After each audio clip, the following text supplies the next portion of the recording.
Líneas convencionales de tableros son líneas que miden 300 metros y que cuestan 100 millones de euros. Entonces, eso era inviable. Hola, somos Juan Diego Pereiro y Paula Vázquez, y esto es En Beta Permanente, el podcast en el que damos voz a emprendedores y proyectos empresariales de A Coruña. En cada episodio exploramos el ecosistema emprendedor local a través de conversaciones con quienes están impulsando proyectos innovadores.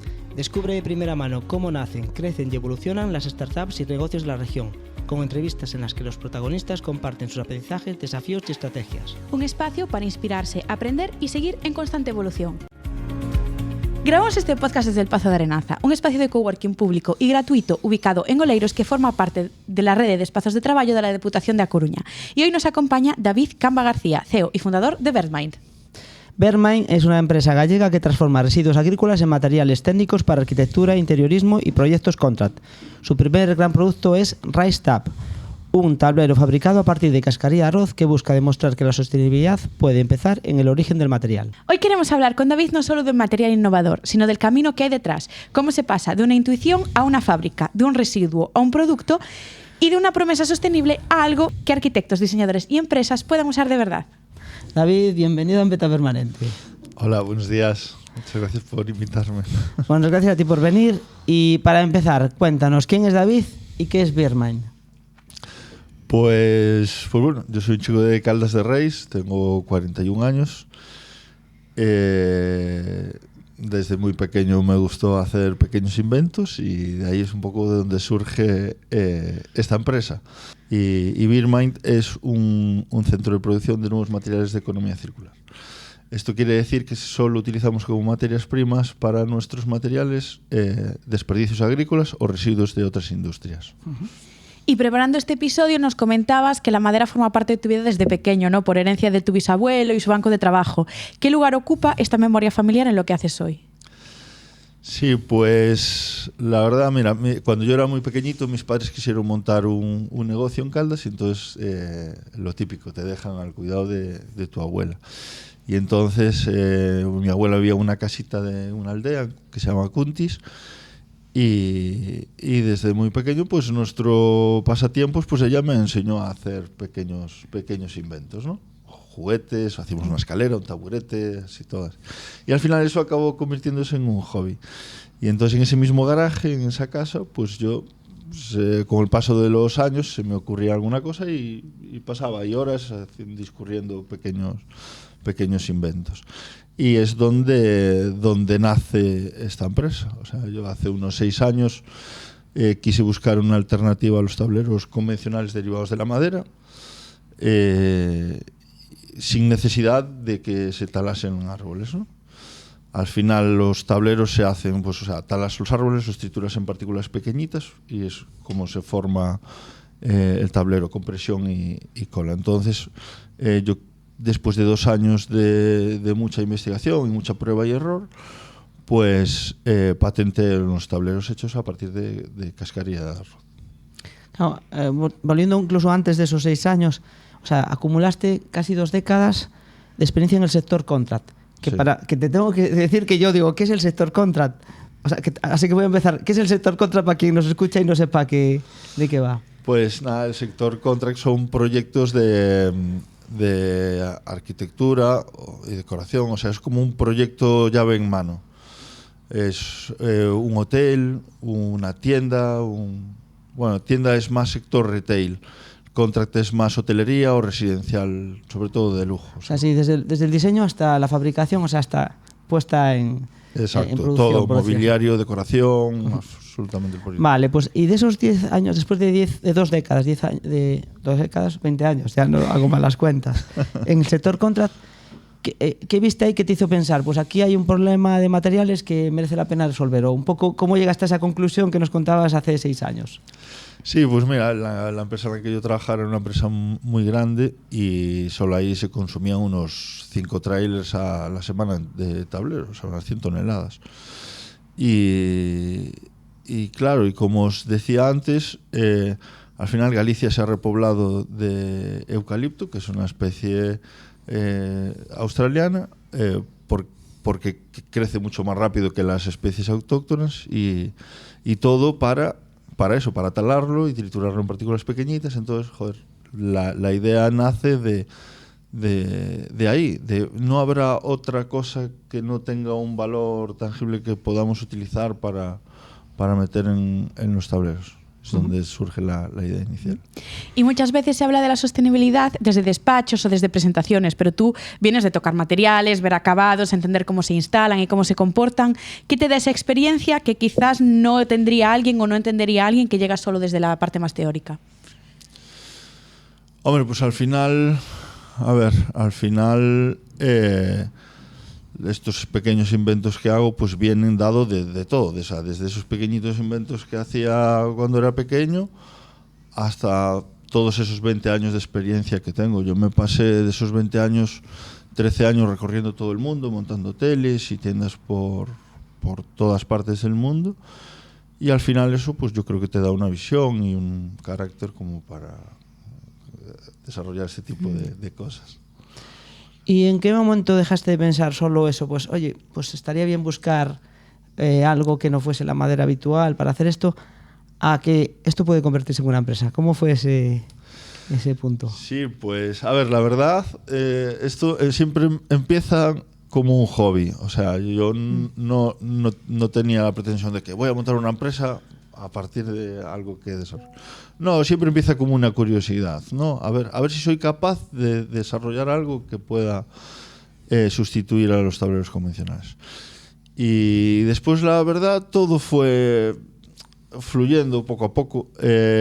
Yo conseguí la patente de los tableros. También aún estaba en casa. Entiendo que hiciste pruebas ya antes, ¿no? O sea, muchas pruebas. Sí, muchas pruebas, pero unos taquitos de 20 centímetros por 20. Todo muy artesanal, 2 planchitas de metal, unas torniquetas, un soplete, un termómetro láser, o sea, todo súper artesanal, ¿no? Y después de conseguir, unos meses después de conseguir la patente, bueno, estuve haciendo pruebas también en la empresa en la que trabajaba, pues lo iba y decía a mis compañeros que estaban en máquinas, oye, pues métemelo en esta máquina, métemelo en esta otra, haciendo pruebas, ¿no? De corte, de canteado, de mecanizado, de todo eso. Y joder, y daba unos resultados muy buenos, incluso mejores que los tableros convencionales.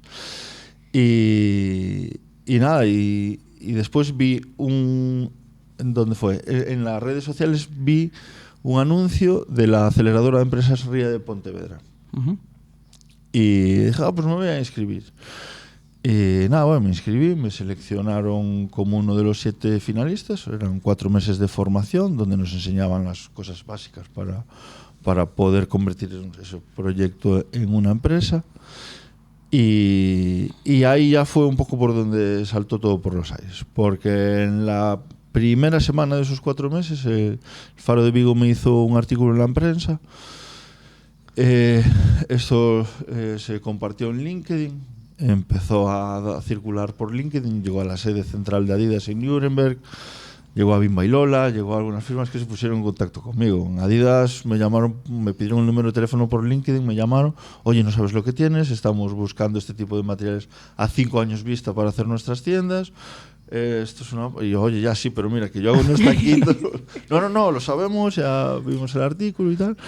Pero, joder, queremos estar en contacto contigo, a ver cómo avanza el proyecto y así fue una locura. Y después de esos 4 meses me dieron el premio en la aceleradora. Oye, una curiosidad, porque muchas veces los emprendedores, cuando tenemos una idea, lo que quieres es guardártela porque pues tú eres una persona con una capacidad de hacer algo y digo, ostras, alguien me escucha esto que estoy haciendo,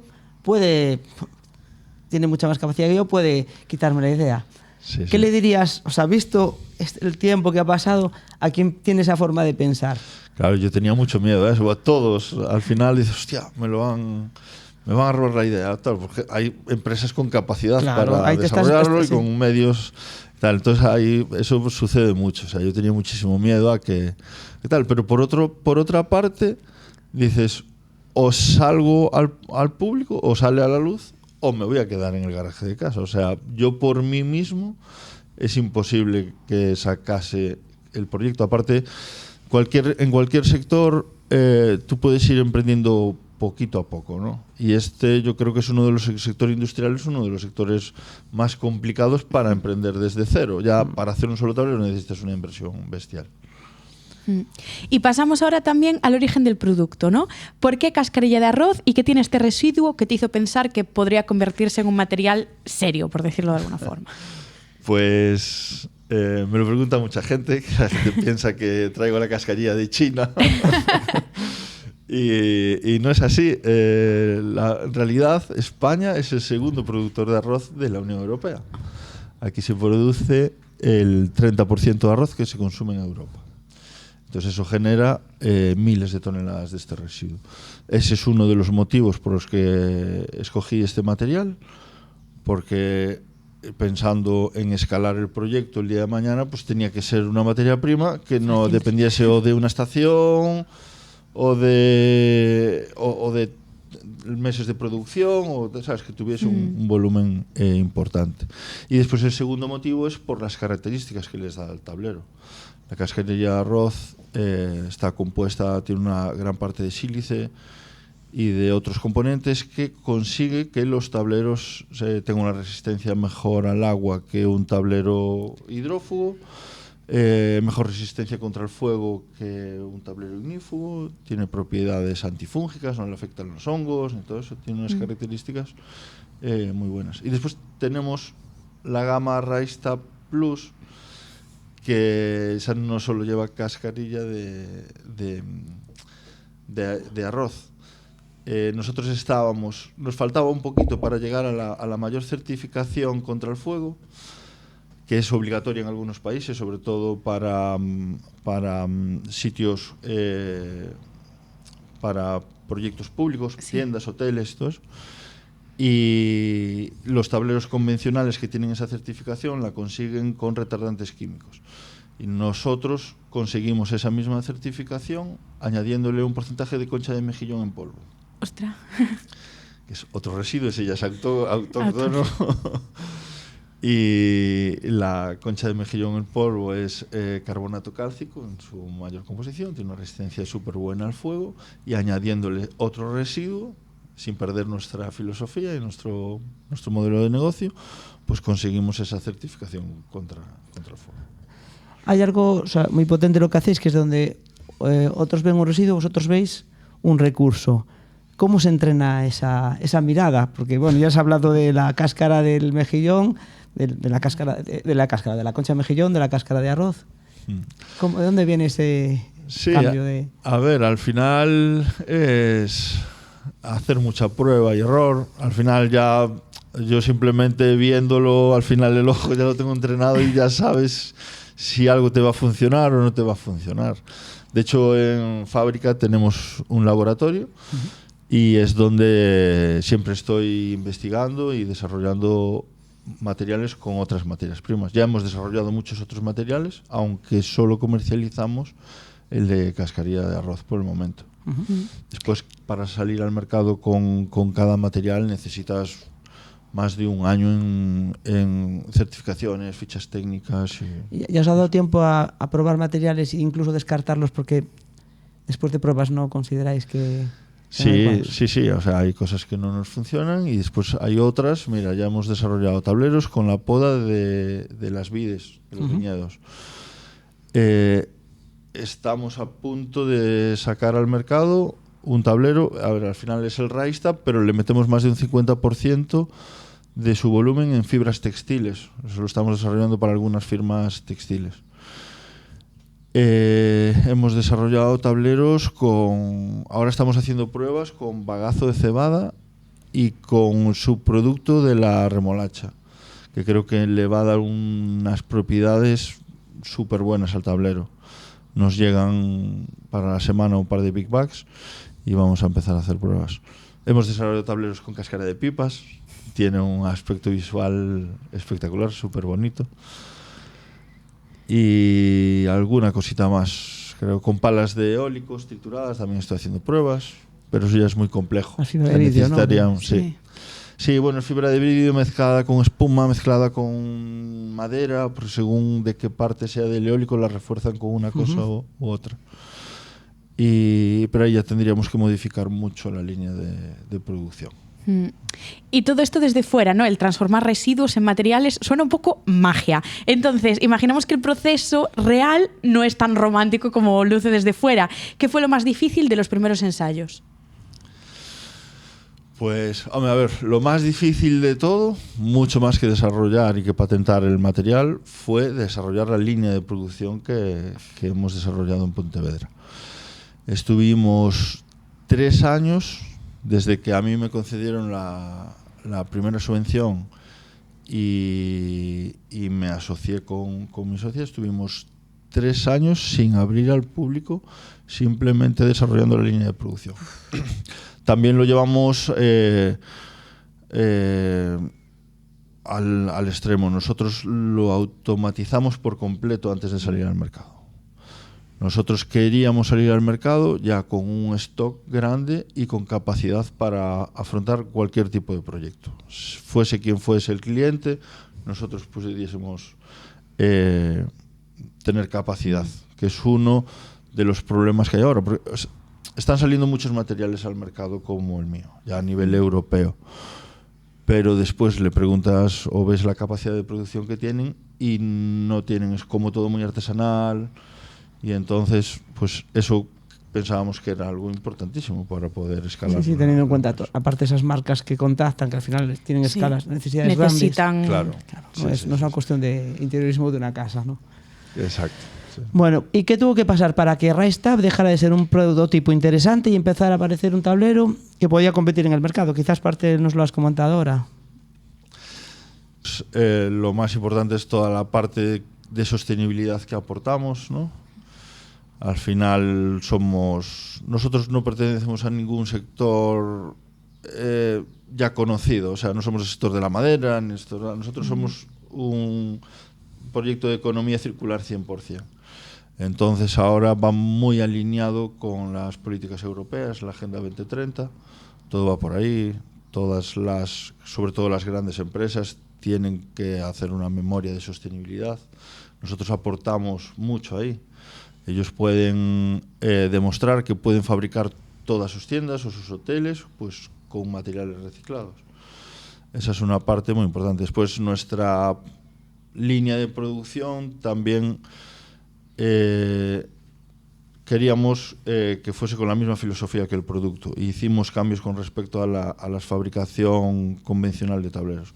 Nosotros eliminamos el consumo de agua de la línea de producción, solo utilizamos energías renovables, no utilizamos adhesivos con formaldehído y después tenemos un ciclo cerrado de residuos. Todos los recortes de los cuadrados de los tableros y todos los sobrantes de los prototipos y del mobiliario que hacemos en nuestra fábrica va a una trituradora que hicimos a medida, que está conectada a la línea de producción, y cada tablero nuevo lleva un 5% de tablero reciclado, y con ese 5% nosotros reciclamos el 100% del residuo que generamos en fábrica.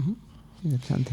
Y cuando se desarrolla un material nuevo, ¿qué pesa más? ¿Que sea sostenible, que sea bonito, que sea resistente o que sea viable económicamente? Que sea barato. Al final todos quieren sostenibilidad, vaya pasada de productos, sí, lo queremos, pero lo quieren al precio de otro material. Entonces, bueno, ahí es un poco nuestra guerra, pero bueno, llevamos 1 año y medio en el mercado y estamos generando pues un valor de marca muy importante. Entonces, cada vez pues estamos teniendo más aceptación, estamos entrando en proyectos más interesantes. Y ahora, incluso quitándonos un poco la parte técnica, imaginamos que tenemos aquí un tablero de RiseTab y un tablero convencional, ¿no? Para alguien que no es arquitecto ni carpintero, ¿qué diferencia se ve? ¿Qué diferencia se toca? ¿Y qué diferencia no se ve pero importa? Pues ya no solamente la parte de sostenibilidad, eso es otra parte que gusta mucho, el aspecto decorativo que tiene. Estamos ofreciendo al mercado un acabado y unas texturas que no existían. Entonces también al principio es como que cuesta un poquito, que hay que entrenar un poco al cliente, ¿no? Pero después cuando ven un producto terminado, un mueble o tal, pues entonces dicen, oh, ven, ¿no? Donde las oportunidades que tiene, las posibilidades que tiene este material. Y ese es un poco así la diferencia que tiene. Al final no se me ocurre ahora sí nada. Para una persona, nosotros vemos un mueble a priori, podemos pensar que es madera o no madera, o No, el cliente ni se da cuenta. Se distingue, se distingue perfectamente. Al final, nuestros tableros se pueden rechapar como esta mesa, por ejemplo, pero no, el cliente lo que quiere es dejarlo al natural, que se vea la textura y que se vea, si no al final sería lo mismo. Sí. O sea, ¿y para qué usos funciona especialmente bien este tablero de RiseTab? ¿Mobiliario, revestimientos, retail? Sí, sobre todo eso, decoración, cualquier tipo de mobiliario. Nuestro potencial cliente pues siempre va a ser pues una firma de retail, un restaurante, una clínica, alguien pues que le dé valor a esa parte de sostenibilidad y de diseño también. Y ahora al contrario, ¿hay algún sitio o uso en la que dirías no recomendaría usar RiseTab? Pues no sé, te puedo decir en cosas en las que ni siquiera nos imaginaríamos que íbamos a estar y estamos. Por ejemplo, en Santiago hay una fábrica de autobuses que hace las mamparas de los autobuses con nuestro tablero. O sea, y estamos orgullosísimos, nos encanta. Y vamos, ni de coña nos imaginaríamos que fuésemos a estar ahí. Están haciendo pero un montón todos los autobuses eléctricos que hacen con nuestras mamparas en color natural, o sea, se distingue perfectamente nuestro material. Y en vuestra comunicación, y también nos contabas antes, ¿no? Hablabais de que tiene propiedades ignífugas, hidrófugas y antifúngicas. ¿Qué significa esto para un arquitecto, una carpintería o una marca que quiere montar un espacio? Pues son características muy importantes. Por ejemplo, en hidrófugo lo puedes meter en un cuarto de baño, en una cocina, zonas aún que tengan algo de humedad. Contra el fuego ya es obligatorio en muchos sitios, como te comentaba antes, sitios públicos en algunos países, en Emiratos Árabes, Alemania, en Francia, es obligatorio tener el BS1 de 0, que es la mayor certificación contra el fuego para mobiliario. Lo de antifúngico es una característica que no tienen los tableros convencionales. Y eso te aporta unas características de higiene superiores. Incluso puedes mandar contenedores a Estados Unidos, por ejemplo, para enviar tableros o madera a Estados Unidos hay que darle un tratamiento específico, ¿no? Nuestro no lo necesita, porque ya el material de por sí ya tiene la mayor certificación contra antifúngicos y contra... Bueno, y la sostenibilidad muchas veces entra por relatos a quien te compra, ¿no? Pero la compra se decide por precios, plazos, prestaciones, confianza. ¿Cuál es la mayor objeción cuando alguien se plantea usar RiseTab? No, hombre, al final, pues todos te aprietan en el precio, pero como a todos. Pero hay una diferencia muy grande de un tablero convencional a RiseTab. No, a ver, siempre nos comparan, nosotros siempre decimos que somos otra cosa. Al final, somos un material totalmente diferente. Depende con qué lo compares. Si los comparas con un tablero, un MDF, un aglomerado desnudo, pues a lo mejor somos un 50% más caro. Pero ese MDF tienes que lacarlo, tienes que rechaparlo. Si es ignífugo, si es hidrófugo, también sube de precio. Entonces, al final, cuando terminas un material y el otro, o sea, cuando tienes un mueble hecho con un material y con el otro, la diferencia es a lo mejor un 10 o un 20%. Incluso cada parte. Bueno, incluso hay materiales que son más caros que los nuestros. Hay acabados, rechapados naturales, todos que son más caros. Y pasando ya un poco más a la parte estética y no a sus propiedades, ¿hasta qué punto el material tiene que parecer nuevo y diferente para que se valore y hasta qué punto tiene que comportarse como un tablero de toda la vida para que sea aceptado? No, yo creo que nuestra ventaja es que estamos ofreciendo algo nuevo. Al final, el tablero, los tableros que hay ahora, pues hay cientos de acabados, pero es una melamina que le pones por encima al tablero. Es un papel que le pegas por encima con diferentes acabados. Nosotros estamos ofreciendo algo totalmente nuevo, texturas nuevas, densidades diferentes. Nuestro tablero tiene la misma densidad en todo el espesor y eso a la hora de mecanizarlo, de hacer formas, de hacer celosías, de hacer tal, pues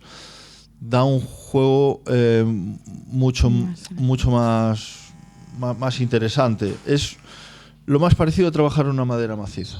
Y esas son unas cualidades así que más destacamos del tablero. Bueno, y Vermine no es solo una idea de laboratorio, habláis de una fábrica de más de 2.000 metros cuadrados, ¿no? Sí, 2.500 metros. 2.500, producción automatizada, que habías dicho, energía renovable, cero consumo de agua, la fabricación. ¿Cómo se construye una fábrica para un material que casi estás inventando tú? Que ya nos dijiste que había llevado 3 años, ¿no? Ponerla a funcionar, Sí, pero sí. ¿qué retos tuvo? Sí, hombre, pues a ver, nosotros no contratamos a ninguna ingeniería, lo desarrollamos nosotros, o sea, se nos iban ocurriendo cosas y después teníamos 2 empresas que nos ayudaban, 2 empresas auxiliares, una de automatizaciones y otra la que nos fabricaba las piezas, ¿no?, de la línea y nos ayudaba a instalarlas. Y al final, como cuando inventé el producto, mucha prueba y error. Hacemos una máquina, si no funciona hay que darle la vuelta, ahora le soldamos por aquí, le abrimos una trampilla por allá.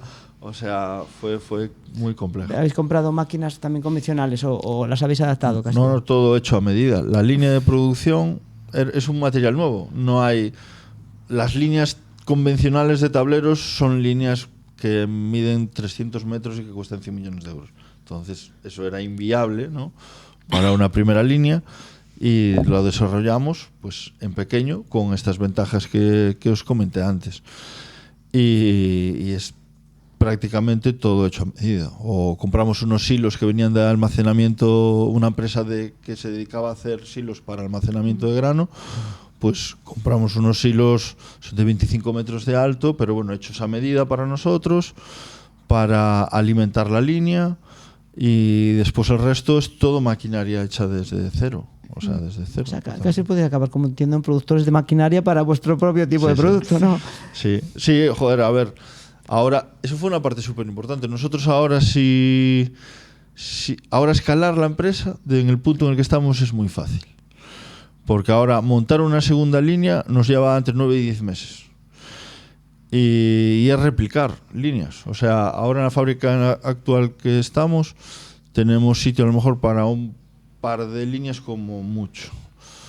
Y después ya a medio plazo ya pensamos pues una nave más grande con diferentes líneas de producción, incluso una línea para cada material.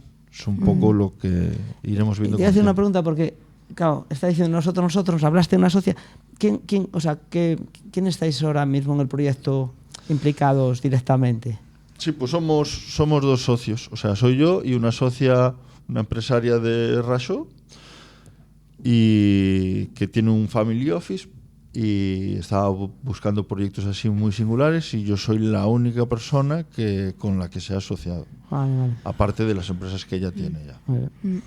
¿Y cuál fue el mayor salto de dificultad? ¿Crear el material, fabricarlo de forma estable o conseguir que el mercado lo entienda? Ahora, es que como ya pasé 2 de las 3, ahora que el mercado lo entienda, es lo más complejo. Pero la verdad es que estamos teniendo muchísima aceptación. O sea, es una pasada. Estuvimos hace 15 días en una de las ferias más importantes de Europa de diseño, en Copenhague, y fue una locura. O sea, nos pidieron más de 1.000 catálogos, más de 400 tarjetas personales. Fue una locura. Gente de Emiratos Árabes, de Australia, de Noruega, de Alemania, de toda Europa. O sea, una pasada. Ahí ya tenemos distribuidor. Tenemos distribuidores en Alemania también, en Reino Unido. En la web habláis también del laboratorio, ¿no?, que has comentado al principio, que trabajáis con otros residuos. Uva, tengo aquí espelta, avena, textil, concha mejillón, que ya comentaste, bagazo. ¿Cómo decidís qué residuos investigar? Y también, ¿qué os lleva a descartar quizás alguno que planteáis? Pues hay varios factores. Principal, el volumen. Que sea un material, como os comentaba antes de la cascarilla de arroz, tiene que ser algo que sea viable hablando productivamente. Otro de los factores, la granulometría que tenga, el estado de humedad. Hay varios factores, pero yo simplemente viéndolo ya tengo el ojo entrenado y ya sé si algo me va a funcionar o no.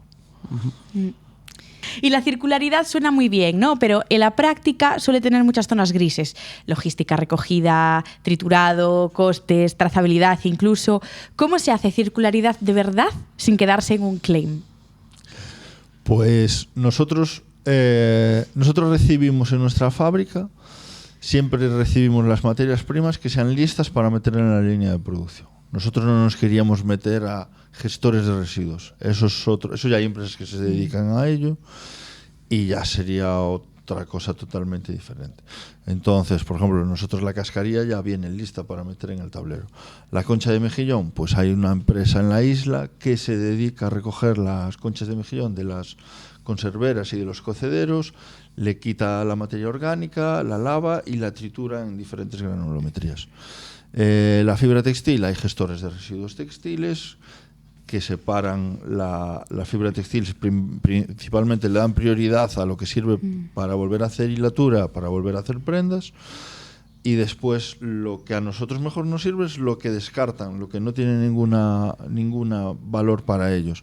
Entonces ellos también ya me lo trituran en el tamaño que yo les pido, y nosotros es eso, siempre recibimos las materias primas listas para meter en la línea. Y hablando de economía circular, seguimos con el tema. ¿Hay alguna, en general, verdad incómoda que convendría contar más a menudo? ¿O esto...? Hay muchísimo greenwashing. O sea, al final, ahora todo el mundo quiere apuntar al tanto de la economía circular, ¿no? Somos verdes, somos sostenibles, somos ecológicos, pero yo creo que hay muy pocas cosas de todo lo que se ve que son en realidad economía circular. Es algo muy complejo al final, pero yo diría que eso, sin meterme en problemas con nadie. Sí. No. Sí. Bueno, pues pasamos al negocio. Dice, ¿quién os compra realmente? Arquitectos, diseñadores, marcas, carpinterías, distribuidores, responsables de compras, aunque nos hablaste incluso de marcas que como eran, ¿no?, los primeros que empezaron a llamar a la puerta.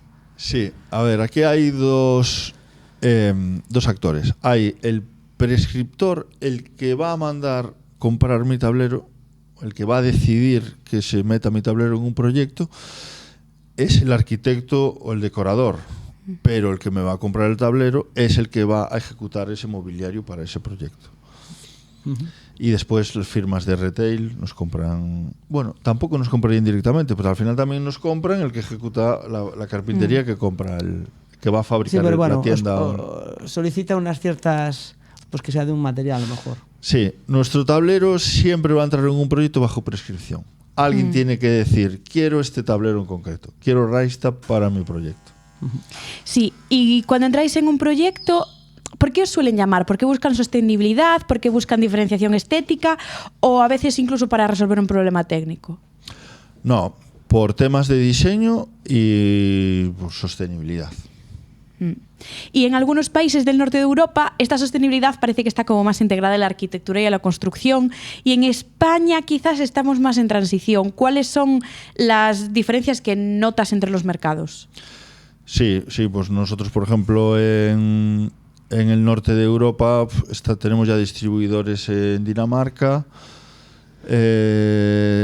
tenemos clientes en Suecia, en Islandia, toda esa parte del norte. Es que de Alemania para arriba, de Alemania para el norte de Alemania, ya es una obligación utilizar materiales con baja huella de carbono en los proyectos.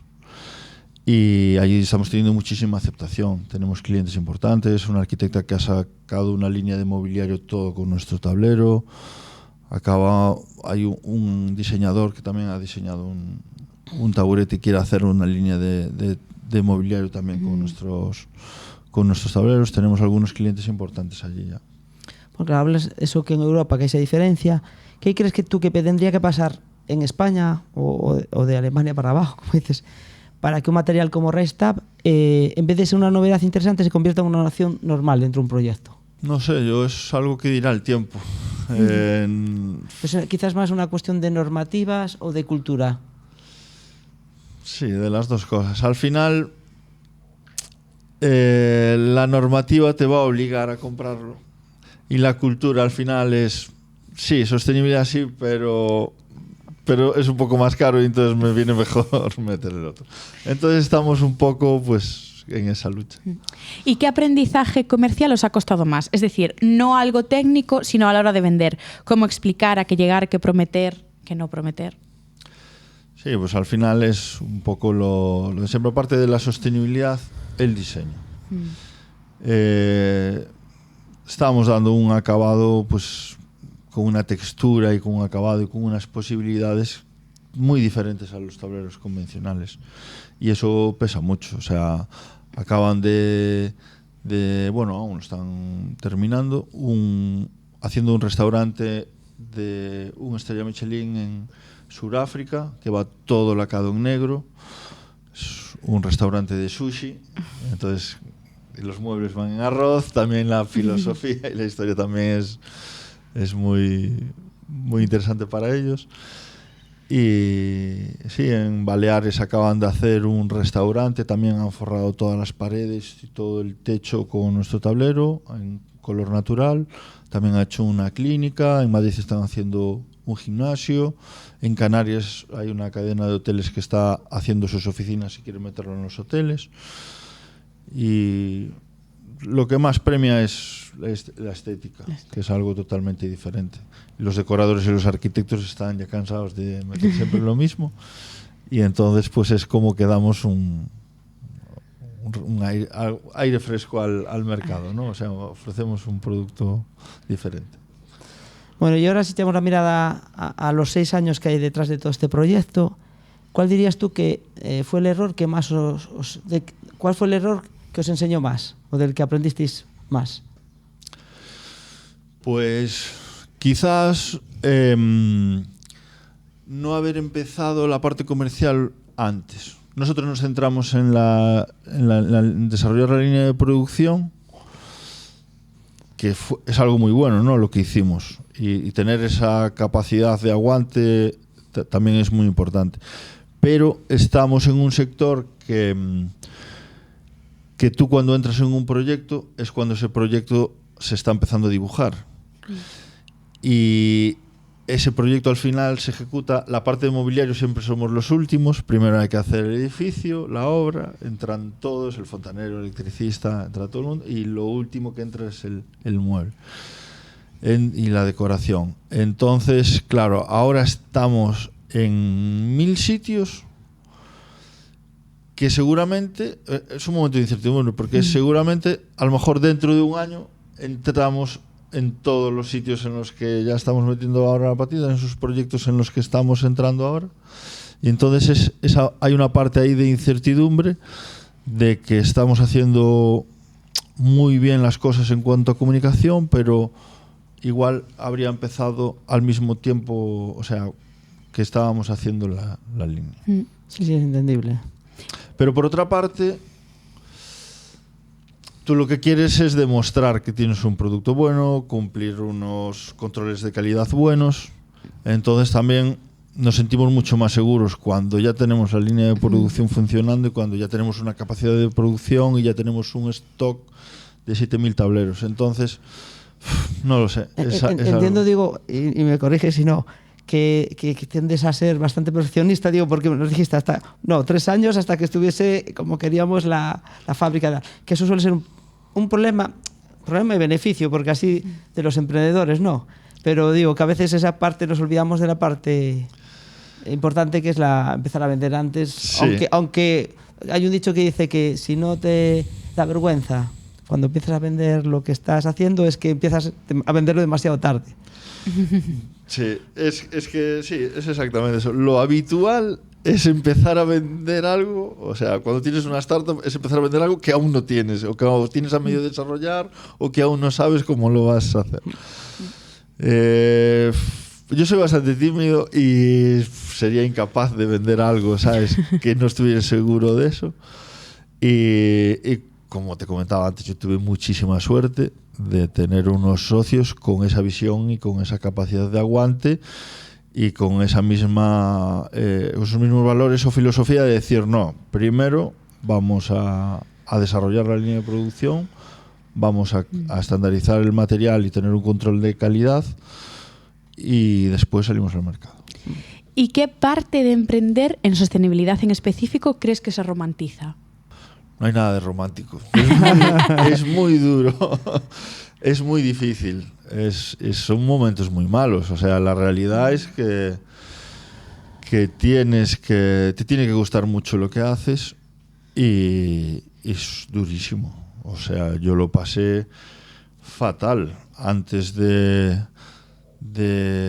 asociarme, por ejemplo. Bueno, después en la línea de montaje también lo pasamos fatal porque fallaba por todos lados. Fue súper complejo desarrollar eso. La parte inicial, cuando estaba buscando inversión, a mí me dan una de las subvenciones, como os decía antes, una de las subvenciones más grandes que le dan a un emprendedor en España, pero me dan un papel, no me dan el dinero. Y me dicen, busca la financiación, monta todo y después tienes 12 meses para hacer todo y después, un año después, iremos nosotros a comprobar que todo está perfectamente como nos presentaste en el proyecto y te daremos el dinero. Entonces, claro, yo llego al banco todo orgulloso con mi papel y sí, todos de primeras, todo el mundo, vaya pasada, nosotros queremos formar parte de esto, no sé qué, pero van pasando los meses y ahí nadie suelta la chicha.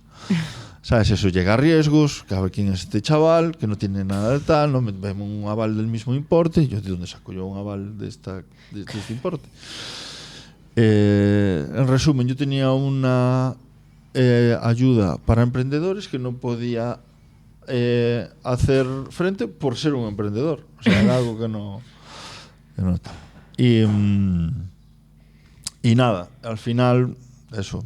Después, esos 12 meses que tenía para conseguir la financiación y montar el proyecto, los 8 primeros meses los pasé buscando la financiación. Y la conseguí al final. La conseguí con otro banco, que no fue con estos que inicialmente me decían que sí, a todo que sí, que eso era una maravilla de proyecto y todo esto. Y bueno, como yo vi que las cosas se estaban poniendo muy difíciles, durante esos 7-8 meses yo también me puse a buscar un socio.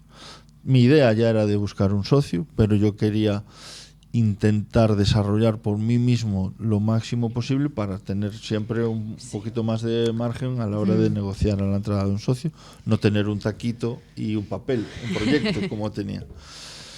Pero nada, al final fue todo casi al mismo tiempo. Yo conseguí la financiación y ya a los 2 o 3 meses me asocié. Entonces, a eso, hay momentos muy duros, muy difíciles.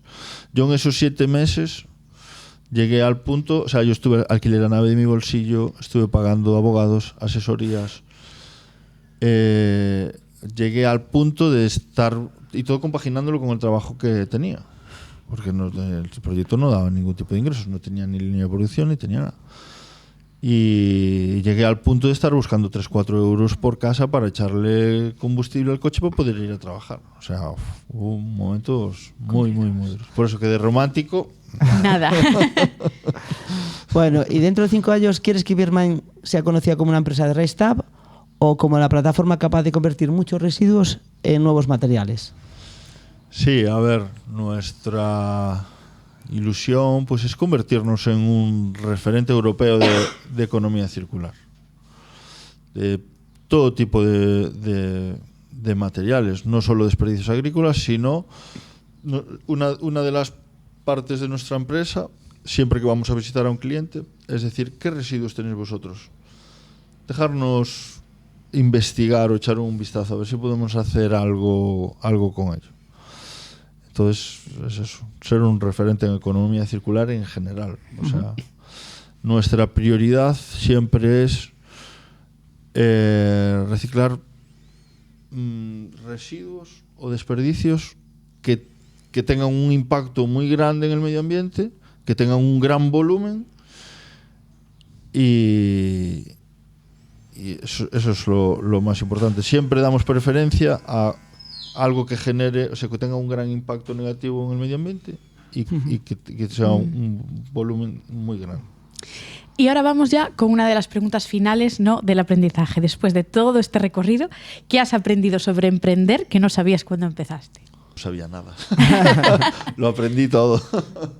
Yo pasé por 3 aceleradoras que hay, bueno, te enseñan las cosas más básicas, ¿no? Pero que ya te dan, pues, pistas por donde tienes que ir. Y al final, cada día estás aprendiendo. O sea, ahora estoy metido en la parte comercial, visitando estudios, visitando a firmas y cada día pues aprendo una cosa nueva. Bueno, y una pregunta con la que hacemos siempre. ¿Qué significa para ti estar en beta permanente? Es mi forma de ser. O sea, yo sería incapaz de quedarme en Rystad o de ahora sacar 4 o 5 productos más. No, lo que me pone, lo que me gusta, pues es estar en el laboratorio desarrollando. Yo no paro 8 horas en la oficina. O sea, de hecho en la oficina subo por las tardes a contestar correos y todo eso, pero a mí lo que me gusta es estar siempre innovando, siempre desarrollando nuevos materiales y siempre metiéndome en problemas. Es la parte que más me gusta. O sea. Y una pregunta, o sea, tú has tenido en los últimos meses, has sido premiado con el AGE, ¿no?, de Galicia, nos habías dicho el de CaixaBank. Sí, CaixaBank, el Emprende 21 de CaixaBank. ¿Y algún otro premio más? Recibimos, bueno, nos dieron un reconocimiento en una feria de inventores, recibimos el premio al producto más sostenible en Interhotel 2025, o sea, fue a finales del año pasado. AG Pontevedra, AG Galicia y sí. Y que, o sea, la pregunta era, ese tipo de premios, ya solo el hecho de presentarte, pero bueno, si los llevas mucho mejor, ¿qué te han aportado? ¿Qué se han aportado como proyecto? Hombre, es un reconocimiento muy bueno. Personalmente, oye, es como estamos haciendo bien las cosas. No, más que eso, y hombre, nos dan algo de publicidad también, o sea, nos dan un poco a conocer, pero sobre todo, pues el valor que nos aporta, o sea, sí, sencillamente es eso, que es un orgullo y eso es un reconocimiento pues que nos hace muchísima ilusión, más que eso.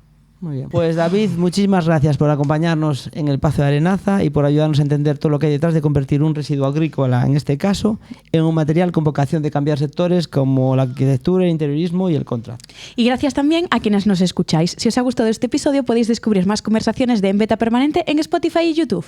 Seguimos aprendiendo de proyectos reales, de procesos imperfectos y de personas que, como David, siguen construyendo en Beta Permanente. ¡Adiós! Recuerda que si vives en la provincia de A Coruña y quieres comenzar o acabas de comenzar con tu proyecto emprendedor, tienes a tu disposición la red de espacios de trabajo de la Deputación de A Coruña, que cuenta con 11 espacios de coworking en diferentes localidades de nuestra provincia y desde las que puedes trabajar y desarrollar tu proyecto de forma gratuita.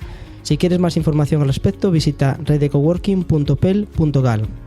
Nos vemos en el próximo episodio. Adiós.